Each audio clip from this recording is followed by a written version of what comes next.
નમસ્કાર મિત્રો, આપણે ચેપ્ટર નંબર 10ની અંદર એક અગત્યનો પ્રશ્ન જોવા જઈ રહ્યા છીએ. પ્રશ્નનું નામ એવું છે કે હાઇગેન્સનો સિદ્ધાંત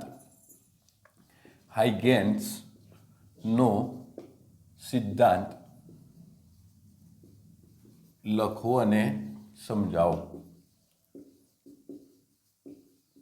ખૂબ જ અગત્યનો પ્રશ્ન છે આ પ્રકરણની દ્રષ્ટિએ.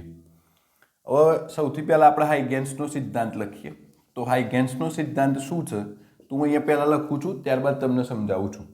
તો આપણે તરંગઅગ્ર વિશે હમણાં ભણી ગયેલા છીએ કે તરંગઅગ્ર એટલે શું, તો સમાન કળામાં દોલન કરતા કણોમાંથી પસાર થતું કાલ્પનિક પૃષ્ઠ એને તરંગઅગ્ર કહે છે. તો સિદ્ધાંત શું છે, તો કોઈ પણ તરંગ અગ્ર પરનો દરેક કણ કે બિંદુ સ્વયં અને સ્વતંત્ર એવા ગૌણ ઉદ્ગમ તરીકે વર્તે છે અને પોતાનામાંથી નવા ગૌણ ગોળાકાર તરંગોનું ઉત્સર્જન કરે છે. સૂક્ષ્મ સમયને અંતે આ નવા ગૌણ ગોળાકાર તરંગોને પરિસ્પર્શતું કાલ્પનિક પૃષ્ઠ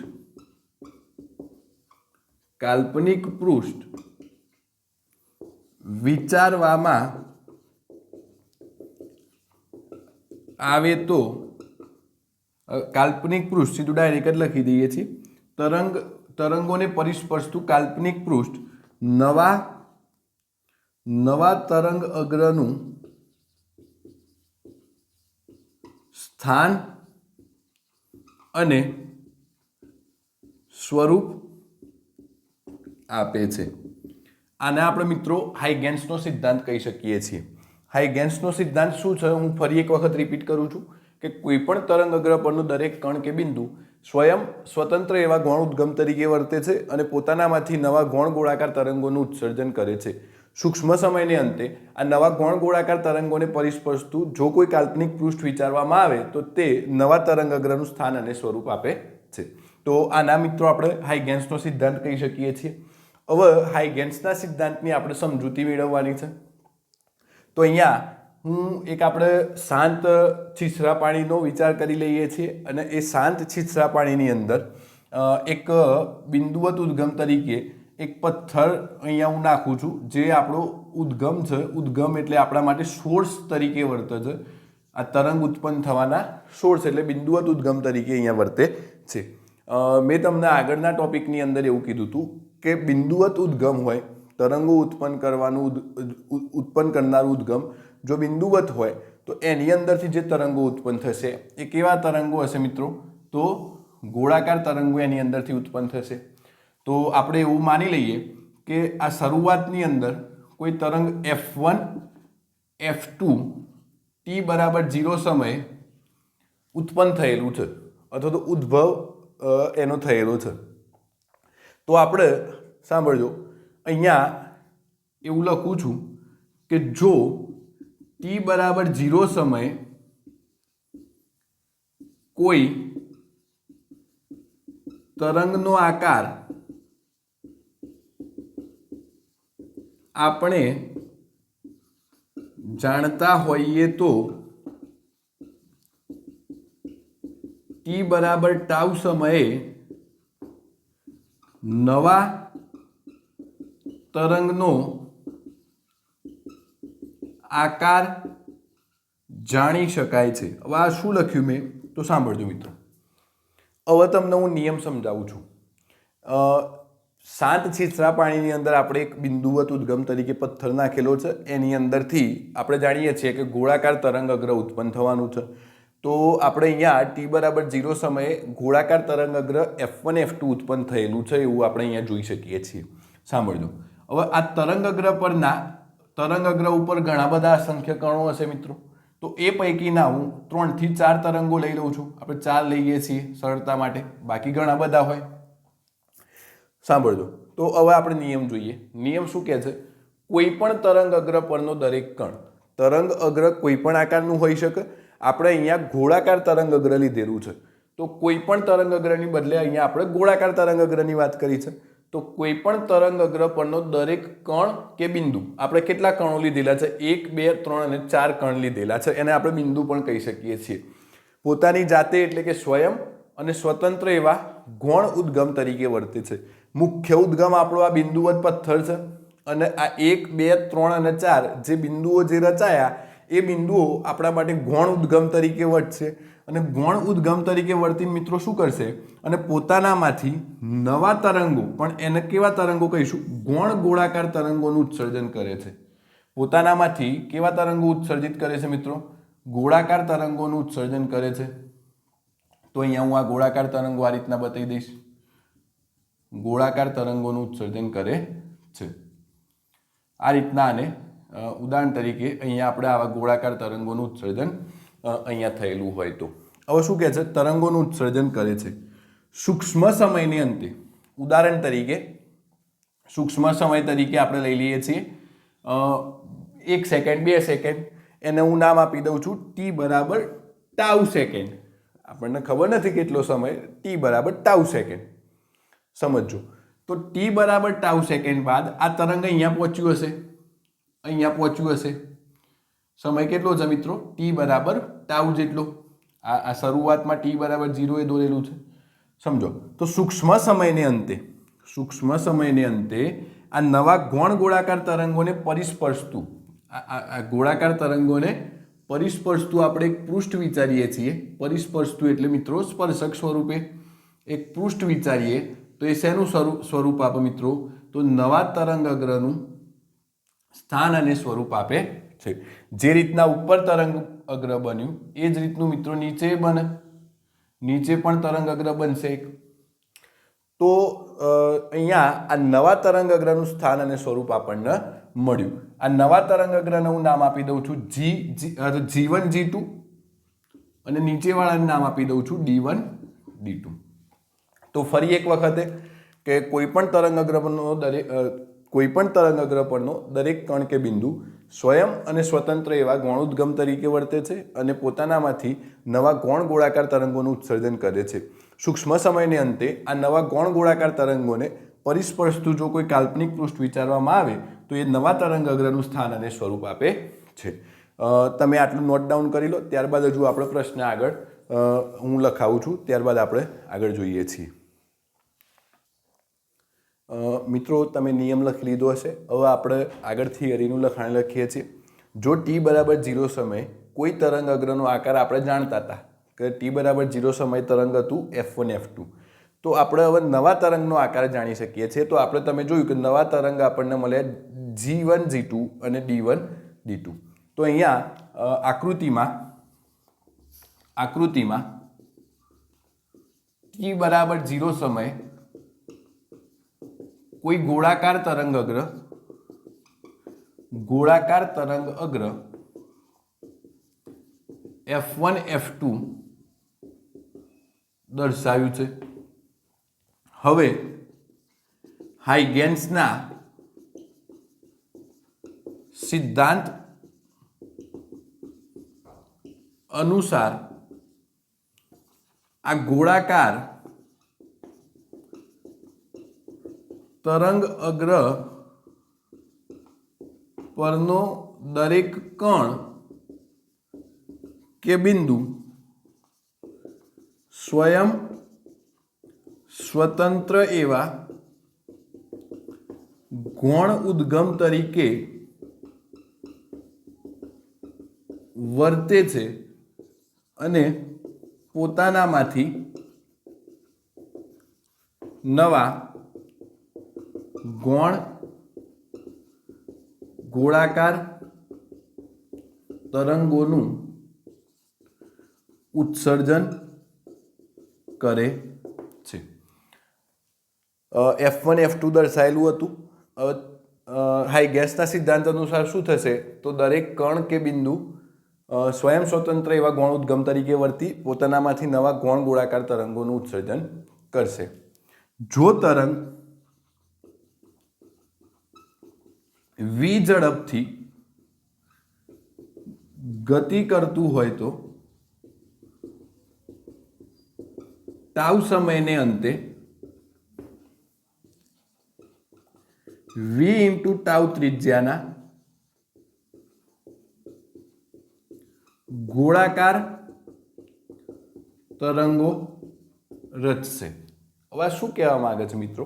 સમજો, આ તરંગ જે આગળ વધ્યું એની ઝડપ v હતી અને સમય t લીધો, તો એને અંતર કેટલું કાપ્યું હોય મિત્રો? વેગ બરાબર અંતર ભાગ્યા સમય. તો અંતર બરાબર વેગ ગુણ્યા સમય. વેગ મેં v લઈ લીધો, સમય ટાઉ લઈ લીધો, તો v ઇન્ટુ ટાઉ આ શું થઈ ગયું? આટલો ભાગ મિત્રો ત્રિજ્યા થઈ ગઈ. તો આટલી ત્રિજ્યાના ગોળાઓ અહીંયા ગોળાઓની રચના થશે. તો મેં જ લખ્યું છે કે જો તરંગ v ઝડપથી ગતિ કરતું હોય તો ટાઉ સમયને અંતે v ઇન્ટુ ટાઉ ત્રિજ્યાના ગોળાકાર તરંગો અહીંયા રચાશે. હવે અહીંયા સૂક્ષ્મ સમય ટાઉ સમયને અંતે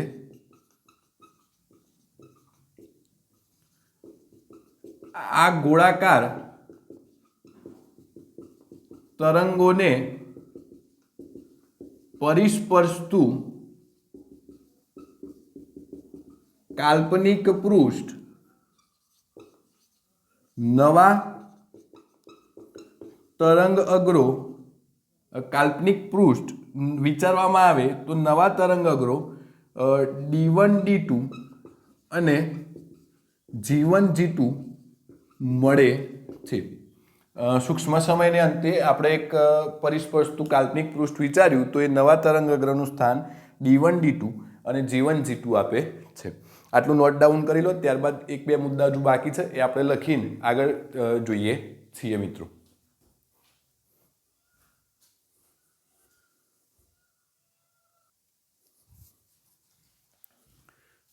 ચલો મિત્રો, તમે નોટ ડાઉન કરી દીધેલું હશે. હવે સમજો, આપણે આ જે ટોપિક ભણ્યા એમાં શું કહેવા માંગે છે કે મુખ્ય તરંગગ્ર હતું, નવા બે તરંગગ્રો g1 g2 અને d1 d2 બન્યા.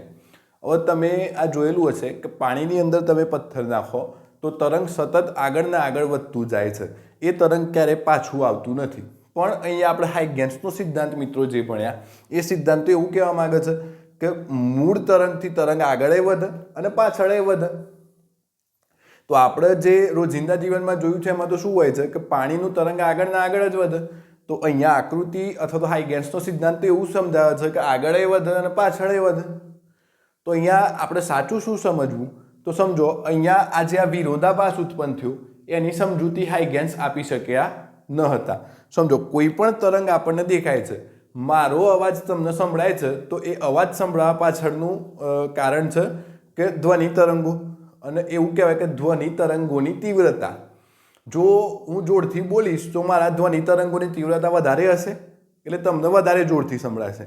જો હું ધીમું બોલીશ તો ધ્વનિ તરંગોની તીવ્રતા ઓછી હશે તો તમને ઓછું સંભળાશે.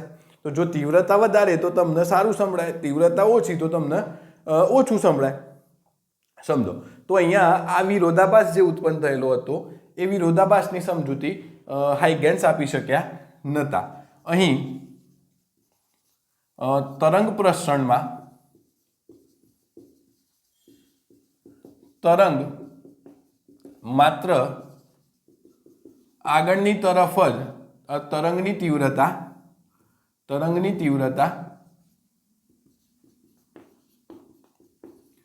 માત્ર આગળની તરફ જ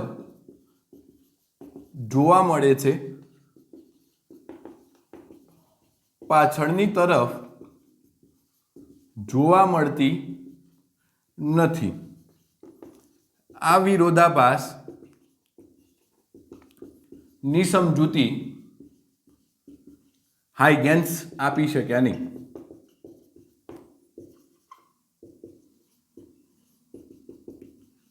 તો યાદ રાખો કોણે આપી, તો આપણે ત્રીજા ચેપ્ટરમાં એક વૈજ્ઞાનિક ભણ્યા છે કિર્ચોફે જેની સમજૂતી આપી.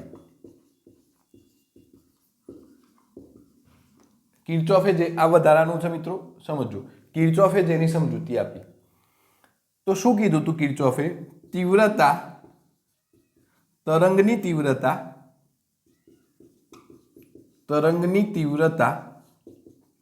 તીવ્રતાને મિત્રો આપણે ઇંગ્લિશમાં ઇન્ટેન્સિટી કહી શકીએ છીએ. તીવ્રતા ઇઝ ઇક્વલ ટુ નવી ચોપડીમાં 1 + cos² 5/2 છે, જૂનામાં cos² 5/2 હતું. cos² 5/2 ના cos² 5/2 જેટલી હોય છે, જ્યાં ફાઈ અથવા થીટા લઈ શકો છો. ફાઈ શું છે? તો તરંગ એ તરંગ પ્રસરણની દિશા સાથે બનાવેલ ખૂણો અથવા બનાવેલ કોણ. સમજો, અહીંયા આપણે તરંગ પ્રસરણની દિશા રહી લીધી છે મિત્રો. તરંગ પ્રસરણ આપણે એવું માનીએ છીએ કે તરંગ પ્રસરણ આ દિશામાં થઈ રહ્યું છે. તો અહીંયા હું પહેલા G1 G2 માટેની વાત કરું તો G1 G2 માટે શું છે? તો તમે જુઓ, G1 G2 જે તરંગ છે એ તરંગ પ્રસરણની દિશામાં જ બન્યું છે. તો G1 G2 એ તરંગ પ્રસરણની દિશા સાથે કેટલો ખૂણો બનાવ્યો છે? તો તમે જોઈ શકો છો 0 ડિગ્રીનો ખૂણો છે. એટલે ફાઈ બરાબર શું થાય? 0. અહીંયા હું ફાઈ બરાબર 0 મૂકું તો 0/2 તો 0 જ થવાનું છે, અને cos 0 ની કિંમત મિત્રો થવાનું છે 1. એટલે માટે તીવ્રતા I બરાબર શું મળવાની છે? 1 મળવાની છે. હવે D1 D2 માટે હું વાત કરું, D1 D2 માટે તો તમે જુઓ, તરંગ પ્રસરણ આમ ગણ્યું છે આપણે, એ D1 D2 નીચે છે, એટલે બંને વિરુદ્ધ દિશામાં છે. એટલે phi is equal to 180 degree થાય.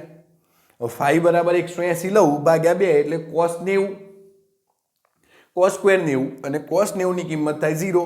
એટલે તીવ્રતા મિત્રો અહીંયા આપણને મળવાની છે 0. એટલા માટે અહીંયા સમજો, આ નીચેના તરંગની તીવ્રતા હોતી નથી એટલે આપણને દેખાતું નથી. ઉપરના તરંગની તીવ્રતા મહત્તમ હોય છે, જ્યારે આ ન્યૂનતમ કહેવાય મિત્રો. એટલા માટે આપણે જોઈ શકતા નથી. અહીંયા આટલું લખો એટલે અગત્યનો ટોપિક અહીંયા પૂરો થાય. હાઇગેન્સનો સિદ્ધાંત. ફરી એક વખત હાઇગેન્સનો સિદ્ધાંત બોલું છું કે કોઈ પણ તરંગ અગ્ર પરનો દરેક કણ કે બિંદુ સ્વયં સ્વતંત્ર એવા ગૌણ ઉદ્ગમ તરીકે વર્તે છે અને પોતાનામાંથી નવા ગૌણ ગોળાકાર તરંગોનું ઉત્સર્જન કરે છે.